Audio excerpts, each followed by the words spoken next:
मैं आपको यह बताना चाहता हूं कि B-2 स्थिलत बॉम्बर की दुनिया का महंगा हथियार माना जाता है।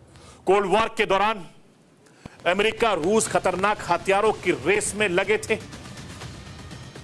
तब अमेरिका में इसे तैयार किया गया था और साल 1987 से सन 2000 तक B-2 स्टील्थ बॉम्बर का निर्माण किया गया था। अमेरिका ने 132 यूनिट B-2 स्टील्थ बॉम्बर बनाने का टारगेट रखा था, मगर 21 का ही निर्माण किया गया था।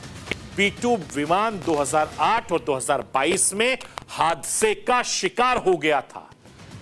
अमेरिका के पास अब सिर्फ 19 B-2 बॉम्बर बचे।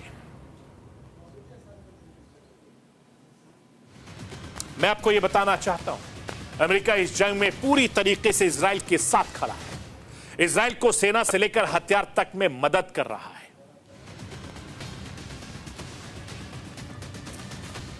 ईरान के बैलिस्टिक मिसाइल हमले के बाद अमेरिका ने अपनी एयर डिफेंस सिस्टम थर्ड की तैनाती इजराइल में कर दी है। इजराइल के अलग अलग इलाकों में थर्ड एयर डिफेंस सिस्टम की तैनाती कर दी गई है और यह एयर डिफेंस सिस्टम इजराइल के लिए कितना जरूरी था, इसका अंदाजा इन तस्वीरों से देखकर लगा सकते हैं, जो तस्वीरें मैं आपको दिखा रहा हूं। इजराइल के प्रधानमंत्री नेतन्याहू खुद उस जगह पहुंचे जहां थर्ड की तैनाती की गई। इस एयर डिफेंस सिस्टम को ऑपरेट करने के लिए अमेरिका ने अपने सैनिकों को भी इजराइल भेजा है। एक तरफ इजराइल अपना एयर डिफेंस सिस्टम मजबूत कर रहा है, तो दूसरी तरफ ईरान पर सबसे बड़े हमले की तैयारी कर रहा है। इजराइल की सेना कभी भी ईरान पर हमला कर सकती है। प्रधानमंत्री नेतन्याहू को आदेश मिलते ही ईरान पर मिसाइलों की बारिश शुरू हो जाएगी। मीडिया रिपोर्ट्स में दावा किया जा रहा है कि इजराइल की आर्मी ने नेतन्याहू को उन ठिकानों की लिस्ट सौंप दी है जहां पर इजरायली सेना हमला करेगी और टारगेट तय करेगी। सिर्फ वक्त तय होना बाकी है। इजराइल ने ईरान को सबसे पहला सबक भी सिखा दिया है।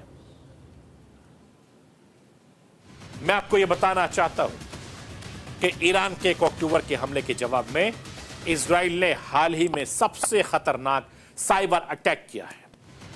इजराइल ने ईरान पर ऐसा हमला किया जो इजराइल के एक्सपर्ट ने अपने ही मुल्क में बैठे बैठे इसको अंजाम दे दिया और ईरान की कमर तोड़कर रख दी है। ईरान का पूरा सिस्टम इस साइबर अटैक की जद में आ गया है।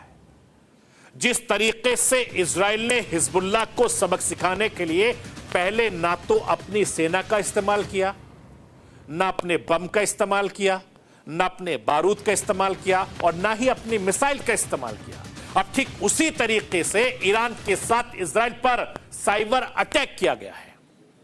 और इजराइल ने यह अटैक कैसे किया, कहां किया, आज आपको राष्ट्र की आवाज के जरिए दिखाना बताना चाहता हूं। लाइए स्क्रीन पर।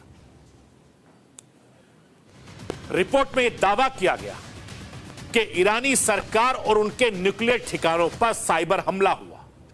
इसके जरिए इजराइल ने न्यूक्लियर से जुड़ी कई अहम जानकारियां चुरा ली। ईरान के supreme council of cyber space के पूर्व सचिव फिरोजाबादी के हवाले से कहा गया कि इस साइबर अटैक की जद में ईरान सरकार की तीनों शाखाएं, न्यायपालिका, विधायिका, कार्यपालिका चपेट में आई है और जिन संस्थानों पर हमला हुआ उसकी फहरिस्त यह बताती है कि चोट कितनी ज्यादा गहरी है।